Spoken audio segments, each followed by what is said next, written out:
Max destroyed the all-time lap record of speed, 265 kph. That's fast. Don't try to, in my opinion, orchestrate the result It's a bit of match fixing, if you ask me. It's like he's in the head of Norris. Pushed him on the grass. It's a mental thing between these guys. It was a very sad weekend for Ferrari fans. 4th and 6th, it's better than crashing out with two cars, for sure.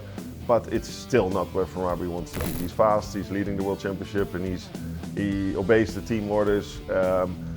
You almost think, like, when is he gonna explode? But his character is very, very chilled. Like the new Iceman. Okay, it's another week. It is another edition of the Pit Talk. It is powered, of course, by our good friends Ethara. And it's myself, once again, Chris McHardy, joined by the former Red Bull driver, Robert Doornbos. Robert, not with me again.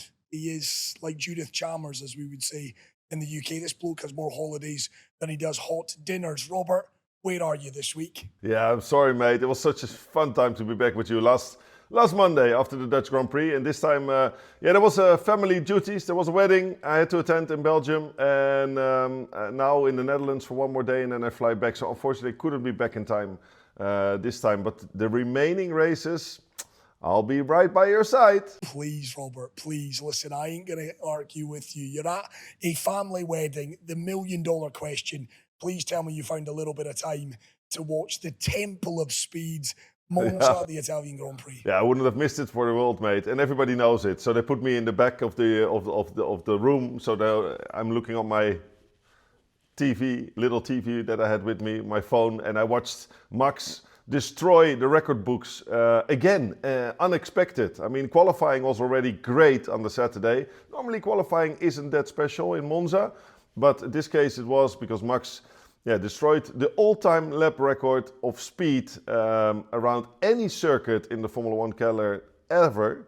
265 kph average, that's fast. It's very fast. You did say it on last week's edition of the podcast to expect speed. It's called the Temple of Speed for a reason, for goodness sake. Not only did he set the fastest qualifying lap ever, he also completed a Formula 1 Grand Prix in the fastest time as well. I think 1 hour, 13 minutes, 24 seconds. I mean, that man just had a weekend to remember.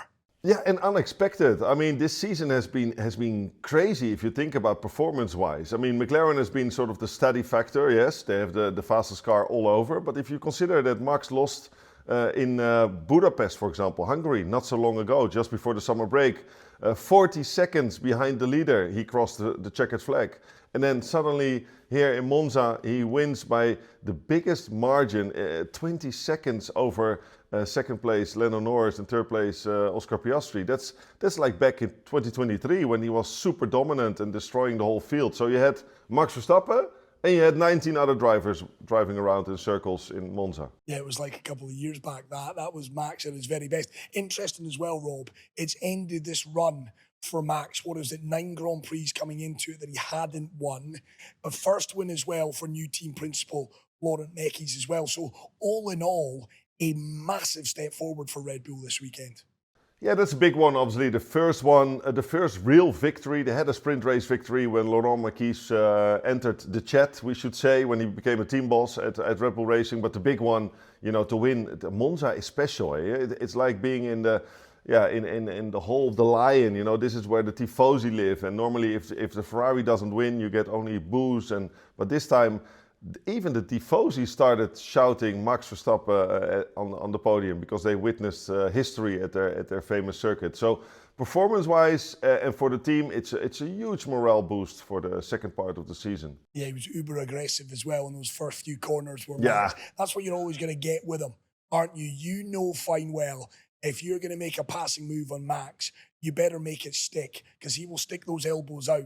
He ain't going to give up any position without a fight. No, but it's like he's in the head of Norris. And don't get me wrong, these guys are mates, even though Norris called him an idiot on the radio. That's just in the heat of the moment. But they fly back on the same plane. They meet each other in Monaco, so it's all good. But on track, it's Max and nobody else. So if you notice, I think the only driver he can really which is not even nicer to watch him fight wheel-to-wheel battles, is with Oscar Piastri, because Oscar doesn't give in that easily either. And I think Lando, he just knows that Lando will give in. He pushed him on the grass when they were accelerating up until turn 1, and then he just stayed there and cut the corner, obviously, so he had to give back the position. But it's a mental thing between these guys more than physical, rightly so. But it's Max, you cannot pass him that easily, and he will never give in easily. Yeah, he was in his element this past weekend. It was interesting, Robert. Get your thoughts on this, because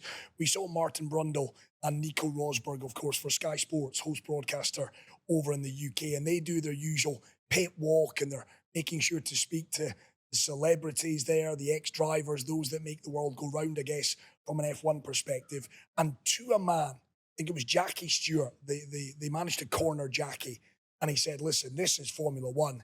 Monza's the greatest track. The Italian Grand Prix is right up there as the best Grand Prix. Martin Brundle kind of recoiled in horror a little bit. He said, well, for me, it's Silverstone. Where does, in your opinion, Monza, the Italian Grand Prix, where does it sit in the pantheon of great Grand Prix?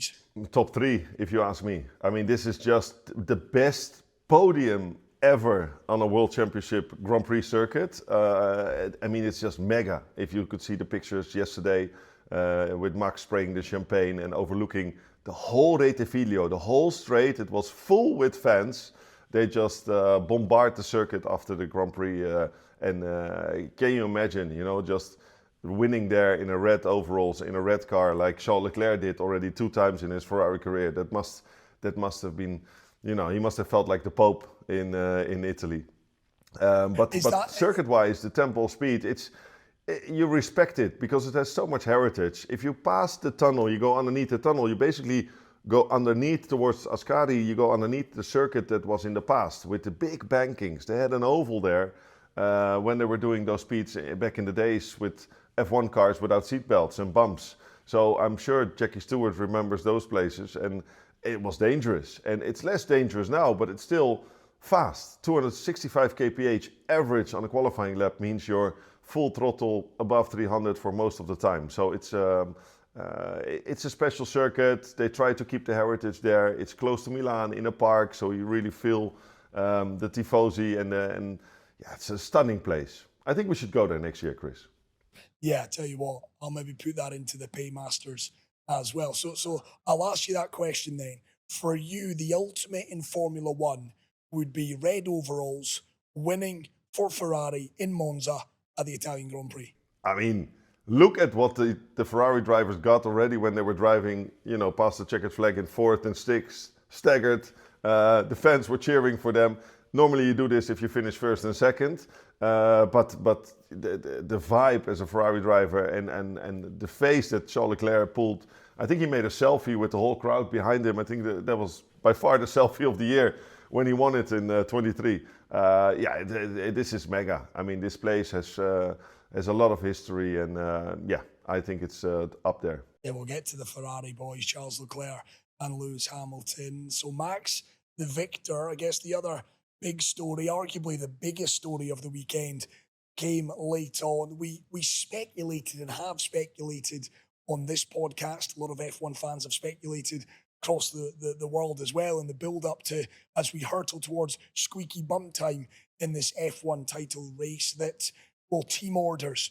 Would McLaren start to enact a little bit of team orders? Yesterday, bizarre scenes. Max Verstappen chortled when he was informed that they had swapped Lando with Oscar after their final pit stops. What did you make of it all, Robert?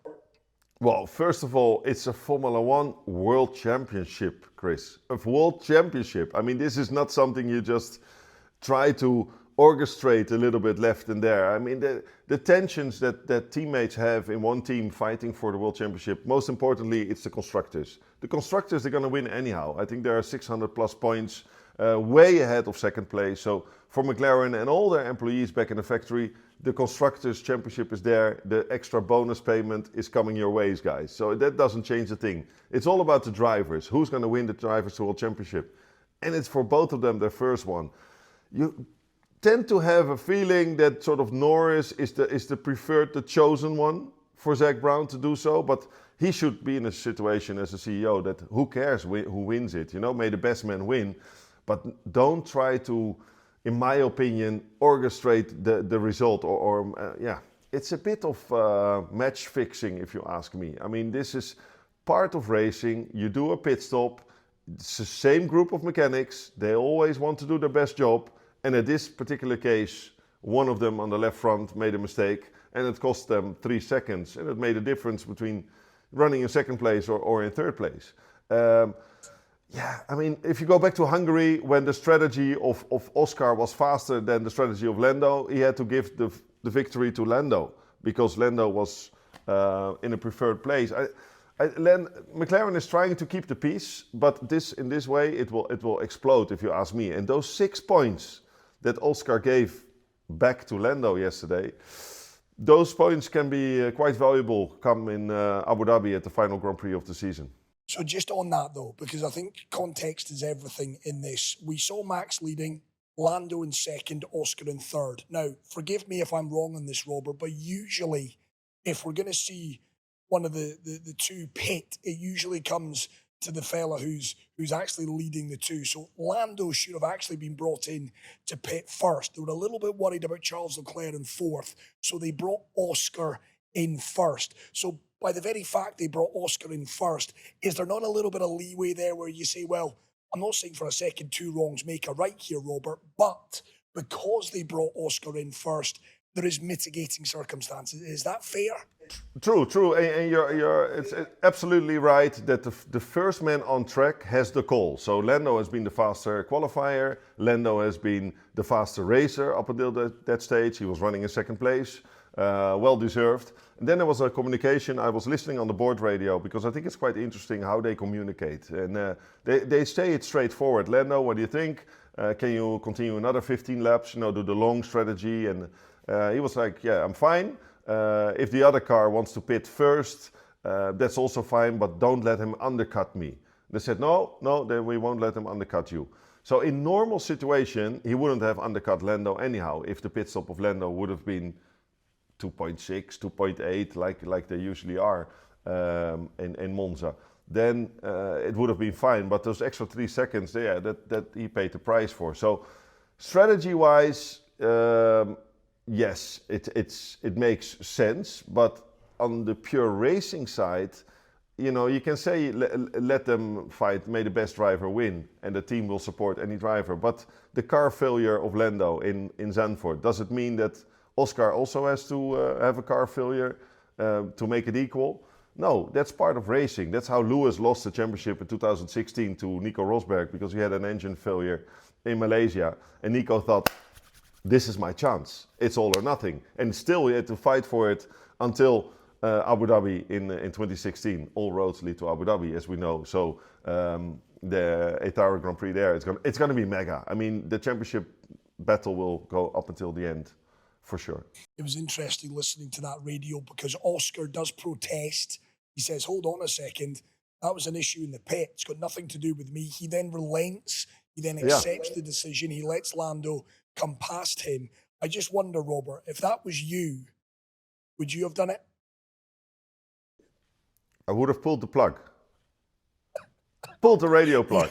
Sorry, bad reception. No 5G around this place. No, it's. I mean, even Max had to laugh. I mean, can you imagine leading the Grand Prix and looking at the TV screens at those speeds, 300 kph plus, knowing that there was a pit stop mistake at McLaren's because his engineer didn't tell him, and then Max talks to Giampiero and he says, "They did what? They give the position back?" Yes, in the international media, Max said, "Oh no, I would have done the same." But go back to Brazil, for example, a few years ago, where he had to give 6th place back to Perez and he didn't even do it. I mean, it's not in the DNA of a pure racer like Max. He would never give the position back, and I think some of the other big names in history wouldn't do the same either. You're fighting again. You're fighting for a world championship, and I know you need your team, but this is a little bit...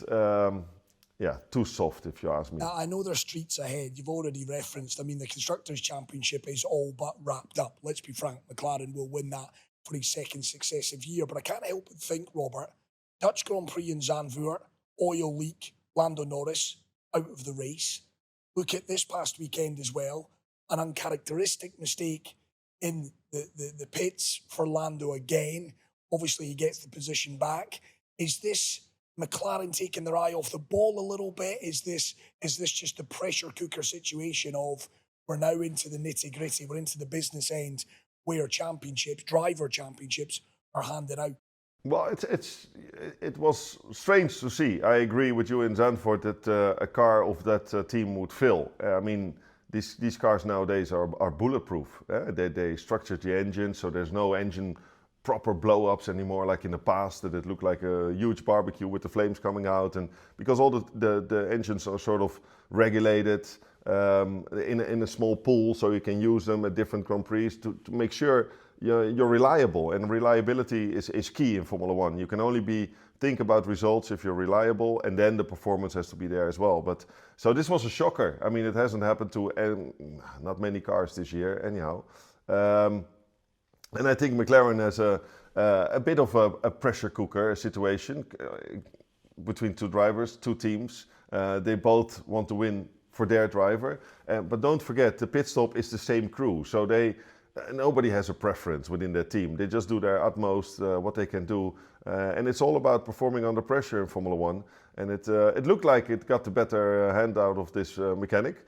I hope we see him back at the next race, but the heat is on. It's amazing, Robert, because I've been looking at a lot this morning of the message boards and a lot of fans obviously talking about this team orders incident. A lot of them are pointing out, well, hold on a second. The pit issue is a de facto racing issue, ultimately. The Oscar shouldn't have been had to be made to hand that place back. And a lot of people up in arms, a lot of people are pointing out, listen, team orders have been part and parcel of F1 for such a long time. Ultimately, we can't change that. There's going to be no rules or regulations that come in place to stop team orders in the future. No, and that's something they can. Well, you cannot say it really out loud anymore. I mean, the radio message is scrambled anyhow, but it feels as a fan that you're robbed. You know, the worst situations we've ever seen was obviously Ferrari and in the Michael Schumacher era with Rubens Barrichello driving his ass off in Austria, winning for Ferrari, almost winning for Ferrari, because then Jean Todt came on the radio and he said, give the position to Michael. But Michael was already leading the World Championship with I don't know how many points. So it made no sense, you know. And as a constructors, you finish first and second. Doesn't really matter either in which position. But still, Michael had in his contract, he has to always lead the pack. So if his teammate was there, he always had to give way. So he was a real, probably the best second driver you can imagine, Rubens Barrichello, and back in the Ferrari days. But that was sad, because then the fans started booing, because what were they watching? Like a theater, you know. So just before the finish line, Michael gives the position and wins it. And then on the podium, he gives the first place position again to Rubens. It was a mess. It was just bad publicity for F1. Luckily, we haven't had that in the recent years. But now McLaren is going in that way because they're trying to orchestrate it. And what happens in the next race if there's a slow stop for Oscar, but he's two positions behind Lando in the race? Is Lando going to wait for him then to give the position back? So how do you return that favor? And I totally believe that what happens in pit lane is part of racing, and it's part of the World Championship. You win or you lose. And to your point, where does it end? You know, is Oscar now owed one? When does he cash in that favour? That's going to be the interesting and fascinating kind of aspect of this kind of title tussle as we head in to the final few races of the season. Just want to pick up on something you said there about Michael Schumacher's contract. So in that contract, the great Michael Schumacher had to win races. What did you have in your contract, Robert? Keep it on the black stuff and try to score some points. Yeah, that was it. Yeah. Just keep it on the black stuff and you'll have a job next week. Yeah, exactly. No, I mean, the most important thing is the team I raced for, especially in Minardi back in the days. For them, it was finish the race, and if you score a point, you can. I think I put in my contract $200,000 per point, and the team boss said, "Sure, no problem," because he thought it's impossible to score points with this car. And if you go further up the grid with the Red Bull days, I was running in 10th, 11th, 9th place. You get less money for points, but it's more like work as a team. Try to bring the team forward because they're not there where they want to be yet. And if you look at McLaren, they are where they want to be now. They're dominating constructors. They're back-to-back constructors world champions for sure. And they have a potentially first-time world champion in the car, at a very young age with a bright future. So they have different contracts, but there's definitely not a first driver contract within the McLaren organization. And we have to get Mark on our podcast as soon as possible, the manager of Oscar Piastri, because I still feel that Mark can manage Oscar's feelings in this situation, because he has been in a similar situation at Red Bull where Sebastian Vettel was winning, but also Mark was winning. And at one stage, who's the team gonna back for the World Championship? And we all remember Multi-21, that famous rule in Malaysia where the team said, okay, if you're stacked like this after a certain amount of laps in the race, bring it home, just in that position. And then Sebastian decided to unplug his radio, up the engine, and pass Mark on the inside and win the Grand Prix. So, yeah, then Mark felt left out, and I'm sure he doesn't want to repeat this feeling with Oscar. So, happy to hear from Mark's opinion how he's going into the final part of this year with his potential World Championship driver. Yeah, we're down to the final 8 races. You mentioned the 6-point swing from that change of McLaren drivers. Of course, Oscar's lead was 34 points. It could have been 37. It's now down to 31. So still an awful lot of work for Lando to do, but it is worth keeping an eye on this little kind of evolving situation between the two papaya drivers over the coming weeks. Of course, the other big talking point from the weekend, Robert, the two Ferrari boys, Charles Leclerc starting 4th, finishing 4th. Lewis Hamilton qualified 5th, 5 grid place penalty, took him 10th. Thought he drove magnificently in the first kind of 10 laps to get himself into 6th, and then he didn't quite have it to chase down George Russell. But what did you make of Ferrari's weekend? Well, all in all, there's a lot of pressure on Ferrari, and coming to their home event, they have basically 2 home races. They have Imola, but Monza is the real one, if you ask me, and they know it, so they have to deliver for the Tifosi. It was a very sad weekend for Ferrari fans. The whole season hasn't been great, to be honest, but I think the Dutch Grand Prix was a definite low, with Lewis Hamilton making a driver error, the 7-time world champion. Going off on his own and destroying the car. I mean, that's not the Lewis we all like to see, and particularly not Ferrari. And then there was also Charles Leclerc, who crashed out of the race, basically not to his own mistake, we should say. But they just didn't have it. And I think coming in Monza or in the Temple of Speed, where they had to show their true pace. And don't forget, Charles Leclerc won the race last year, so it's not like they come from way back. They have the setup, they have the balance, they have the speed. In the qualifying, it looked reasonably promising with a 3rd place for Charles, but then come the race, they didn't really have the speed anymore. The opening laps, it looks exciting, and then they drop back. So 4th and 6th, it's better than crashing out with 2 cars, for sure, but it's still not where Ferrari wants to be. Absolutely not at their home Grand Prix, that's for sure. Listen, I did ask the question last week for our viewers and our listeners to send in questions. I've got a few questions for you from our viewers, Robert. I'm going to put them to you in a second, but I've got to ask a question pertaining to what we witnessed yesterday in the build-up to this race. And I was blown away, and we were swapping WhatsApps. We've got a Pit Talk WhatsApp group, and all the various individuals that play a part in this podcast are on that WhatsApp. And I was blown away by witnessing Lando Norris, who had his overalls down. He had the undergarment, whatever you call that, I guess the fire protection to keep him cool. And he was being sprayed with what we were told was mouthwash. At that point, I think it was Nico Rosberg mentioned that he used to rub Tiger Balm all over himself. That sounds highly erotic to me, Robert, so it does. What on earth? Why is Lando Norris being sprayed in mouthwash? I have no idea. I know they wear the cool vest to keep obviously the body temperature lower than what it is. So to prepare for a long, warm afternoon Sunday drive in the car. The heat balm, maybe Nico likes his massages, but then it's not the right time to put it on in the car. I know you need to keep your muscles obviously warm and ready for the challenge ahead, but these guys have some different habits than back in my days, to be honest. Yeah, mouthwash being sprayed. It was bizarre to see, I must admit. And it certainly, I kind of recoiled in horror, and I thought to myself, Robert must have had a weird little superstition, or he must have got up to something that was a bit off You the thought, what beaten am I track." watching here? Is this getting? Is this the Grand Prix or was this a joke? Exactly that. I wondered, is this after the watershed? What on earth am I watching? But it's interesting, in your career, Robert, did you have any superstition? Did you do anything that was a little bit perhaps weird?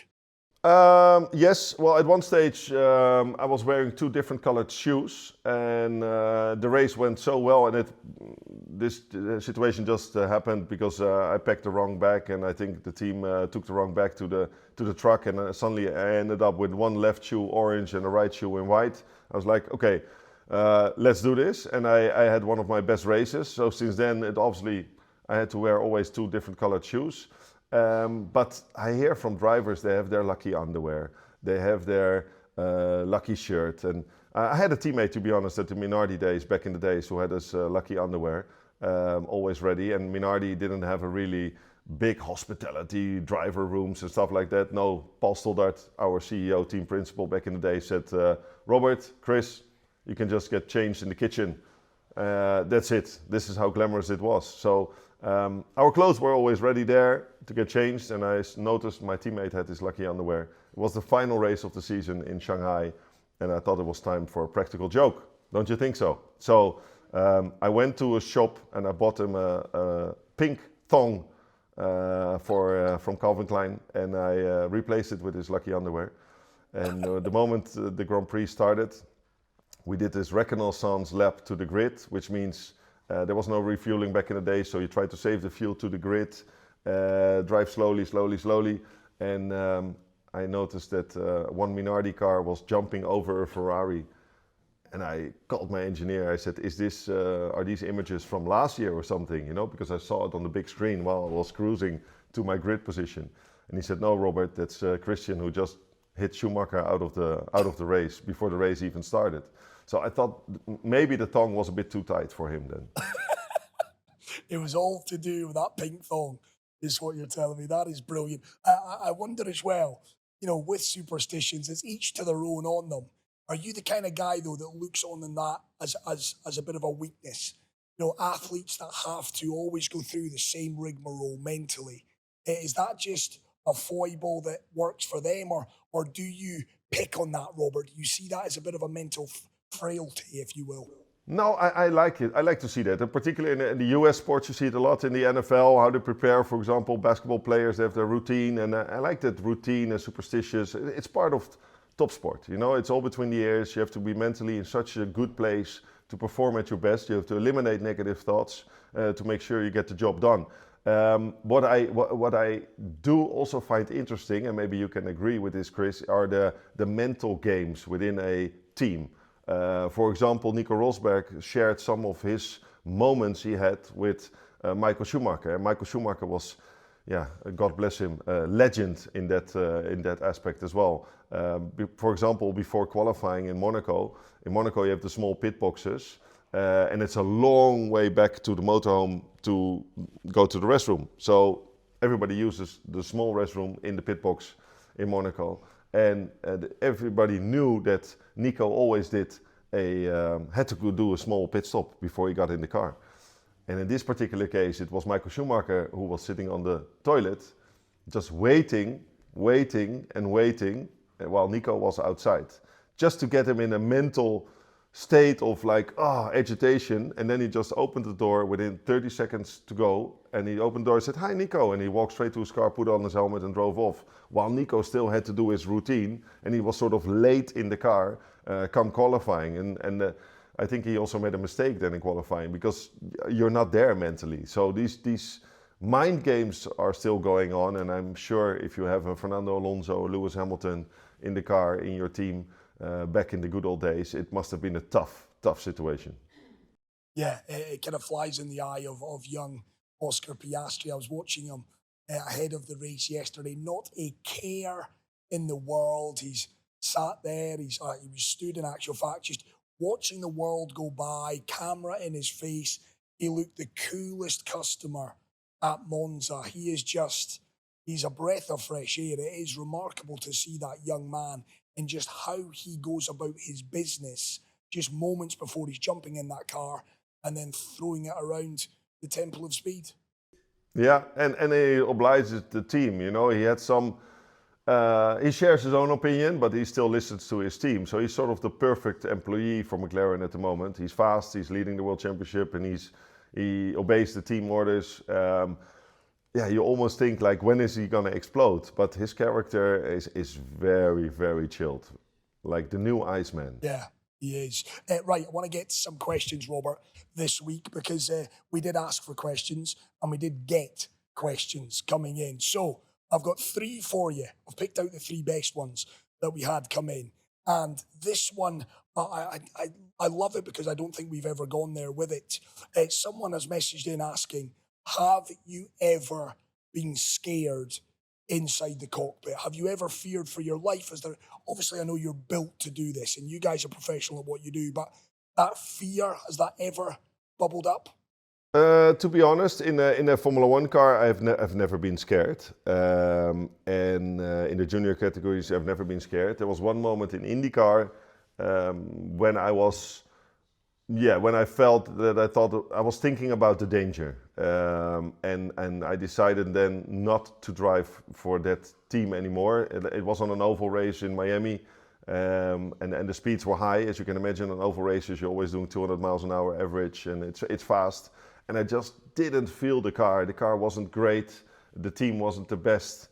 I decided to go for that and see where it ends up. But I could feel the fear, because I know that in free practice and earlier that year we lost a driver in the championship. Dan Weldon also lost his life on an oval. So I was like, I'm not that excited about high-speed ovals anymore. If you don't have the right car, the right team, in the right situation, it can be super, super dangerous. So after that, I didn't race anymore on high-speed ovals. Right. Louise has been in touch. Big fan of the podcast. Thank you very much for your kind words, Louise. She's asking, this is a good one as well, who's the most underrated driver that you drove with? I know you've spoken about the fact that Michael Schumacher is the god and certainly will remain that way. Max Verstappen, you're a huge fan of. But in terms of the most underrated driver, Robert, who springs to mind? Robert Kubica. I think Robert Kubica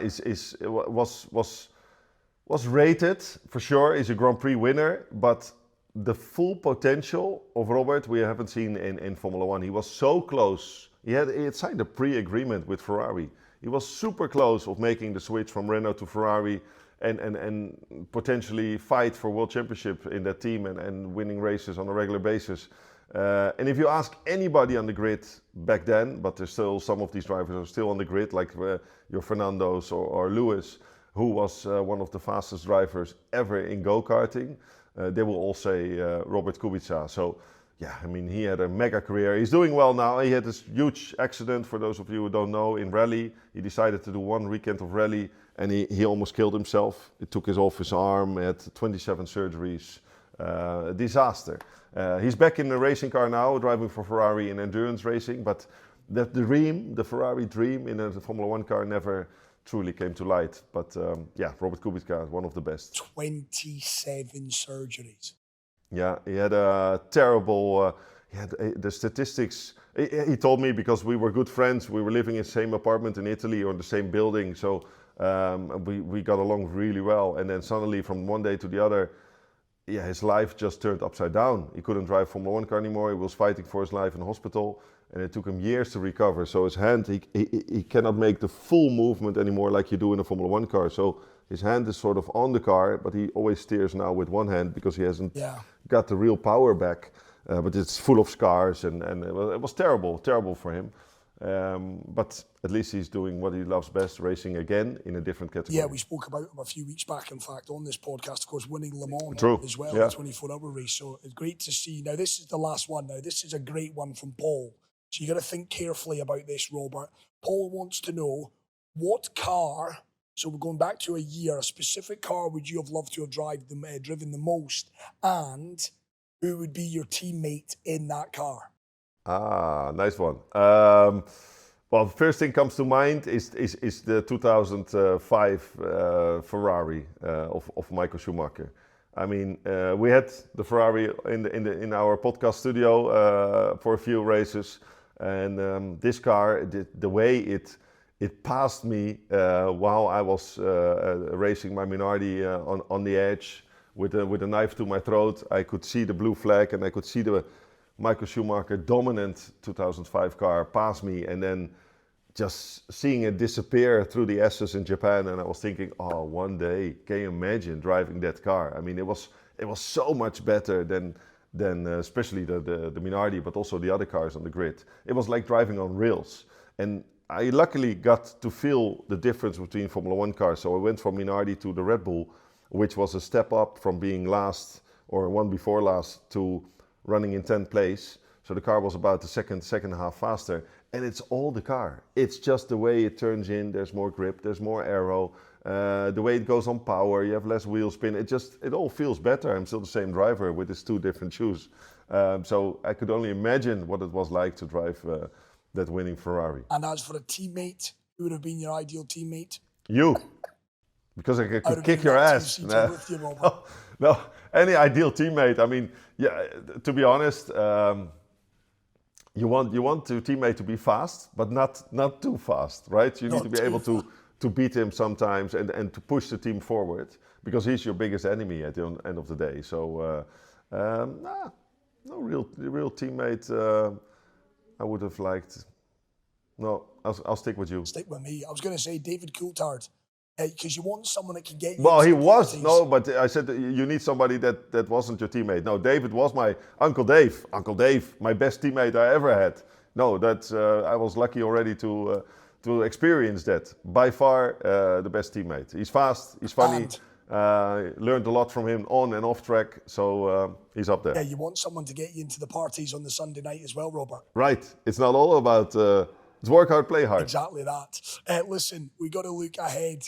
We've got a couple of weeks off. That's of course, the nature of Formula One. It's so truncated. Just as we get a bit of momentum, we've got another week off. Of course, then it's all eyes on Azerbaijan. From Monza to Azerbaijan, talk us through the changes in the track and what we can expect in a fortnight's time. Well, it's a great season because, like I said in the beginning of this podcast, it's very unpredictable. Max loses the race with 40 seconds to the winner in Hungary, and now wins the race a few races later with 20-second advantage. So who knows where it will go in Azerbaijan. Azerbaijan is the fastest, one of the fastest street circuits in the world. We have Jeddah, which is officially the fastest. But Azerbaijan is particular because there's a super long straight, so you can almost bring the rear wing from Monza. But the second part of the track, and especially the third part where it's really tight and small like a street circuit, 90-degree angles, you need downforce, you need aerodynamics to stop the car. And obviously you cannot change the car while driving it, so you need to find a compromise. And that is something I always truly enjoy, because then practice is always fun to look at. If they go to a track like Barcelona, all teams we know the setup already, so it's just driving in circles, and sometimes they don't drive at all to save the materials. But now in Azerbaijan, they know the setup from last year, but it's still about finding that compromise. Do you want top speed down the long straight, or do you want to be fast in the sort of the old village area? It's a cool track, and I look forward to the race there. It's always exciting. Some safety cars guaranteed. And of course, you talk about the fact that the downforce in Monza didn't really suit the McLaren boys. Azerbaijan should suit that car.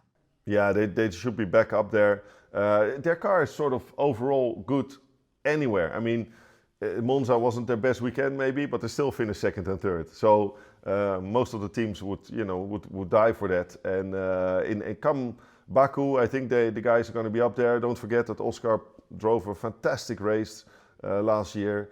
And it's going to be hard to beat for sure. But the momentum is with Red Bull. The Ferrari boys have a bit of a positive from Monza.